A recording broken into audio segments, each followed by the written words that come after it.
na tinikitan lang dapat sana, nauwi pa sa pamamahiya online. Nagkumalat online and ito, syempre, pag-usapan natin yan with Senator JV Ejercito. Senator JV, magandang umaga po, sir. Good morning po. Pero may ano ka, wala naman. Ay. Good morning. Yes. Magandang umaga. Yes, Senator. Good morning po. Kamusta po kayo, Senator? Okay lang naman. Ayun, it's nice to have you here sa ating programa. So, Senator, recently, ito mukhang may updates na tayo sa issue ng nangyari dito sa pamamahiya doon sa isang police online sa isang vlog at mukhang meron ng response si Chairman Romando Artes ng MMDA regarding this issue. Ano po reaction niyo dyan, sir? Well, papasalamat sa MMDA for chairman na umaksyon sa kagad.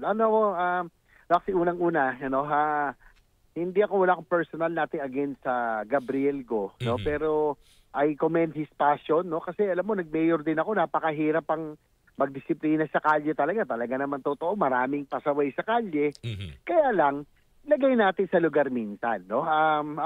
Prior to this incident with the policeman na kanyang binerate, no? Ay napanood ko kasi yung dalawang video na kung saan dalawang matanda, no? Magkaibang videos, lalo na isang matanda na tumirik, nasira yung baterya niya, so nakaharing sa sasakyan niya, pero hindi niya kasalanan na talagang parang ugod-ugod na talaga, na tinuluyan pa rin. Sa akin, a little bit of humanity, yung compassion ng konti, no? Tao rin naman tayo. Paano kung tatay mo yon? 'Di ba, tutuluyan mo, dadali mo sa towing na napakalayo, sa Tumana pa ang impounding. So, yun lang po, no? Alam ko marami siyang followers ngayon, may mga trolls siya, umaatake kayo. Pero sa akin, nothing against Gabriel Go. Pero ilagay lang natin sa tama. Kasi alam mo, Rocky, yun yung maalala no, si Colonel Bong Nebria, dati, ang nagsasagawa niyan, I mean, he has the stature, PA Mayor siya. And second, nasa tama yung approach niya. Sinasabi niya yung mga pagkakamali and nasa lugar. No? Sa akin lang siguro, ayusin lang ng konti. No? Hindi naman natin kinakailangan maging siga lagi sa kalye. As I said, nag-mayor din ako. Naku, dami ko nakaaway sa kalsada sa mga pasaway. Talaga napakahirap na trabaho yan. I understand this predicament. Pero sometimes a touch of humanity would not help, no? Would not hurt. I mean, would not hurt, no? Yun lang, ilagay lang natin sa tama sa ayos. Okay. Senator, so far po ba nag-reach out na rin ho ba sa inyo si Chief Gabriel Go? Hindi po. Ang nagre-reach out, yung mga troll niya, may mga army siya umaatake sa akin, pero okay lang yan kasi nasa tama naman tayo. Wala ho tayong, as I mentioned, wala ho tayo, hindi natin pinipigil o kinukonsit yung mali. No?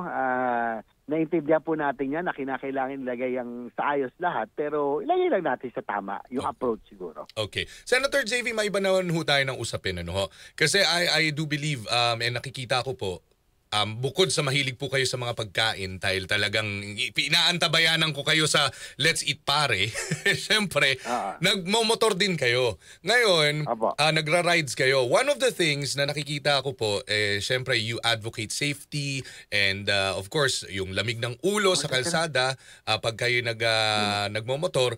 Ano po ang stance ninyo doon sa nangyaring road rage nung isang araw? Well, nalulungkot ako sa pangyayari, no? Siyempre, nakikiramay tayo sa napas lang. Alam mo, being a rider, na-experience natin yung ganyan, no? Siguro, parang yung road rage these days, madalas kahit siguro sa init ng panahon, kasi mahirap din ang nagmomotor, talagang bilad ka sa araw, napakainit, no?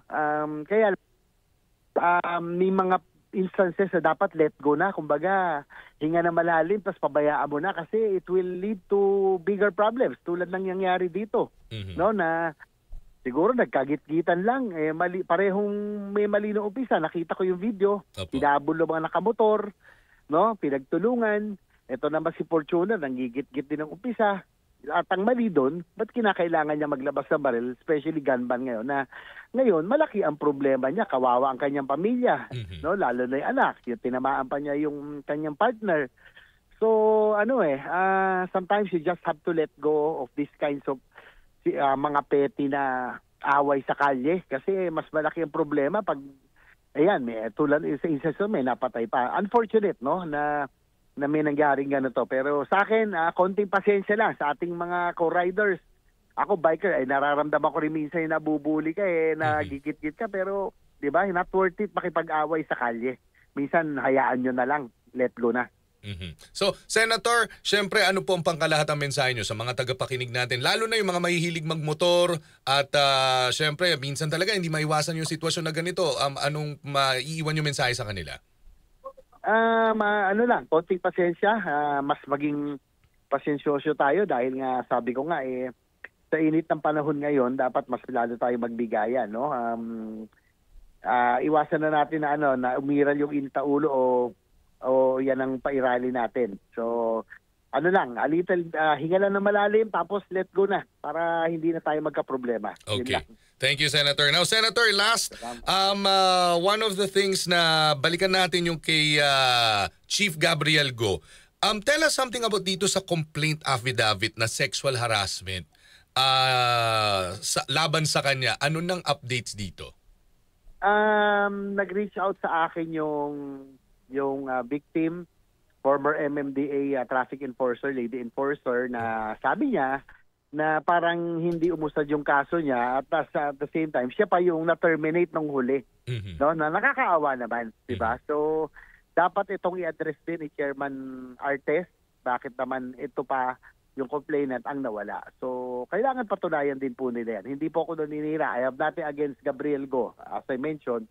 Pero ilagay niya lang sa tama yung kanya pong actuation. Okay. So, Senator, we appreciate the time na binigay niyo po sa amin at of course, telling us your stance upon these issues. Maraming salamat po sa inyo. Mabuhay po kayo, Senator. Hanggang sa susunod po.